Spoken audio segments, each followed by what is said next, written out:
रब्बुल आलमीन का कानून, इंसान के बनाए हुए निज़ाम की नाकामी। यूरोप में आज़ादी को एक बुनियादी इंसानी हक समझा जाता है, जहां अफराद को अपनी मर्जी से ज़िंदगी गुजारने का पूरा इख्तियार हासिल है। नाइट क्लबों में नौजवानों की शिरकत, शराब नोशी और बाज़ औक़ात हमजिन्स परस्ती जैसे रुझानात आम हो चुके हैं।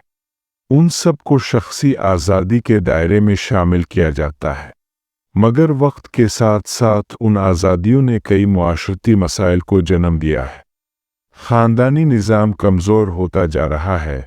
रिश्तों में मोहब्बत और वफ़ादारी की जगह खुदगर्ज़ी और वक्ती तस्कीन ने ले ली है। शरअ पैदाइश में नुमायाँ कमी वाक़ हो रही है और माहिरीन उन हालात से तशवीश में मुब्तला है। यूरोप और अमेरिका के कई थिंक टैंक अब इस तर्ज़ ज़िंदगी के नुकसानात पर गौर कर रहे हैं, मगर मसला यह है कि वो उन आज़ादियों पर पाबंदी आयद नहीं कर सकते, क्योंकि ये उनके बुनियादी फ़लसफ़े और मुआशरती निज़ाम के ख़िलाफ़ तसव्वुर होता है। मज़ीद ये कि अगर वो ऐसा करते हैं तो इस्लामी तालीमात की हक़्क़ानियत को बिलावास्ता तस्लीम करना पड़ेगा। वही तालीमात जो शराब नोशी, ज़िना और हमजिन्स परस्ती जैसे अफ़ाल को गुनाह करार देती है और उन पर सख्त सज़ाएँ मुकर्रर करती है। उन ममालिक ने इस सूरत हाल से निकलने के लिए बाज़ औक़ात ऐसे इक़दामात भी किए हैं जिन्हें दहशतगर्दी का रंग देकर पेश किया जाता है, जैसे कि नाइट क्लबों में फायरिंग के वाक़यात।